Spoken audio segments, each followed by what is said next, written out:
know what that means. Because he said he was a Catholic before, and now he has become a Muslim. What made you change? What was that storyline before? Doesn't he believe that there is a Messiah? Or the Messiah had come, saved us, died on the cross? Thank you very much for a good question. I hate to disappoint you, but I wasn't a Catholic. But I was with a Catholic priest the night that he accepted Islam. And I asked him these questions you asked me. Because after all, I was still a Christian, a preacher in Christianity, and I wanted to know why my best friend, a Catholic priest, had converted. That's a pretty weird thing. A Catholic priest is not like a regular preacher in the Protestant religion. A Catholic priest has given up everything. He's given up his life to be a Catholic priest. When he enters into this realm, he's basically given away everything. He can't have a wife, he can't have children, obviously no grandchildren. He has no home, he just lives in a rectory or wherever they give him a place to stay. And he's sent wherever they tell him to go, do whatever he's told to do, and that's it. And he cannot disobey the Pope, otherwise they can kick him out of the religion, and if they do, he's excommunicated and he goes to hell forever. So how would a person like this want to become one of those Muslim terrorists? That's what I wanted to know. He explained in a very few beautiful words something that I came to learn for myself. He said that he was sincerely in the Catholic religion because he believed in God, that he had studied, his degree was in theology, and a part of the teaching that they as priests have is to study Islam. Every priest is forced to study Islam. Now you may not know that, but you can ask your priest and he'll confirm it. And when you study Islam, even when Islam is taught to you by somebody who hates Islam, as long as they don't corrupt it too far, you can still see the truth in Islam. A classical example happened to me just recently when I was in Saudi Arabia. A friend of mine, very old copy of one of the first Qurans ever translated to English by George Sale. George Sale hated Islam, he hated the Muslims, but when he translated the Quran to English, he was true to the text of the words. Although maybe not getting all the meaning, he certainly was true to the text of the words. I was shocked when I read it. Have you seen it? You know what I'm talking about? Amazing. And listen to this. George Bernard Shaw, for instance, is one of many, a long list of people who read this and realized the truth of Islam. When people see the truth of Islam, it can change them if they want to be guided.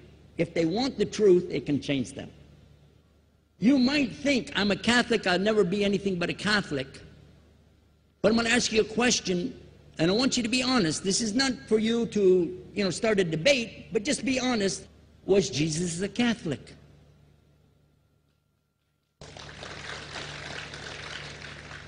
And it's not open to debate, so there's no point in opening that up because you know and I know he wasn't.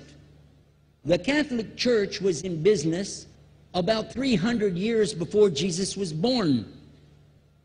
It's on their website. Don't go like this. It's on their website. That's where I took it from. The Catholic Church was really started in Rome by Alexander the Great. Do you know what the word Catholic means?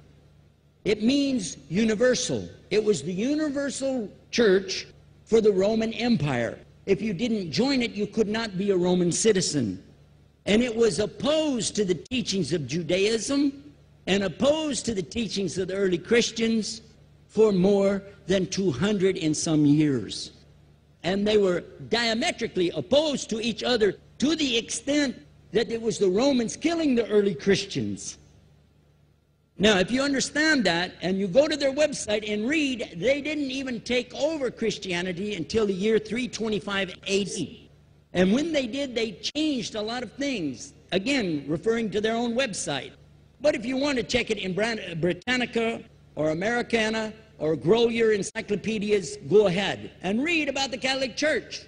When, in August of 325 AD, at the Nicaea Council, they took over First thing they said was, let's change the date of the birth of Jesus to be the same date as that of Mithras, which was the god, one of the gods worshipped there, and also the sun god's birthday was the same day, December the 25th, believing it to be the shortest day of the year. And Constantine was a sun worshiper of Sol Invictus. Go to the website, read it for yourself. There are a lot of points, but not the least of which, even today, if you go in any Catholic church, and I have, you'll see so many portraits and statues and idols and images throughout the whole place that for the one who's never experienced that, for a Muslim who knows about these images, he'll be like, whoa, a'udhu billah. Whoa, what's this? The first time I walked in a Catholic church, I was about 10 years old. I was shocked. I was shocked at the idols and statues everywhere, because in the Protestant religion, we were brought up to believe that the second commandment was just as important as the first commandment. The first commandment in the Bible, in Exodus, is the same as the first commandment in the book of Deuteronomy. It says, I'm the Lord your God that brought you out of the land of Egypt in the house of bondage. You know no other God beside me. Beside me there's no other gods. Thou shalt not have any other gods beside me. How many in this room agree with that commandment? Raise your hand. You notice the Muslims are raising their hand because it means Ashhadu an la ilaha illallah. That's the first commandment for us as well. The second commandment you have clearly says, thou shalt not make any idol, any graven image of anything that creeps upon the earth, swims in the sea beneath, or flies in the air above. And I was sitting in a church one time, sitting there in the morning service, watching, the preacher talk, and they go on and on and on, and sometimes you lose your train of thought. I was looking. Whoa! On the front of the podium, there was a fish. A fish. For the symbol, make you fishers of men. They had a fish. I said, whoa. Then I looked up above his head at the big stained glass window, and it had a dove. And he had the olive branch in his mouth. The dove is flying, the bird, I said, whoa. And then I look over here, and there's a cross with a man hanging on it. And I said, wow, they didn't miss a single one. They got them all. Something walking on the earth, something swimming in the sea beneath, something flying in the air above. So look at these two things. Clearly, the first two of the 10 commandments, bang, bang, boom. Because if you said God is more than one, where did you get it from? When Jesus is talking to his own companions and they ask him, what's the greatest commandment? Mark 12:29. Clear. The greatest commandment is to know, O Israel, the Lord your God is one God. And you have to love him with all your heart and all your mind and all your strength. And this is no different from what Prophet Muhammad ﷺ was saying, the same thing to his people. Same thing I mentioned in the lecture. This is certainly for us the same.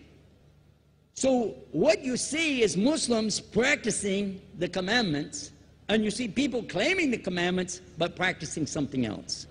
And I have seen more converts from the Catholic Church than any other of the many sects of Christianity, and especially from the nuns, priests, and even an archbishop. And all of them are better than me. Those guys and women that I see do this, they still sacrifice their whole life to get the true message of Islam, not only to you, but to Muslims as well, because we all need to know about it. But thanks for a great question.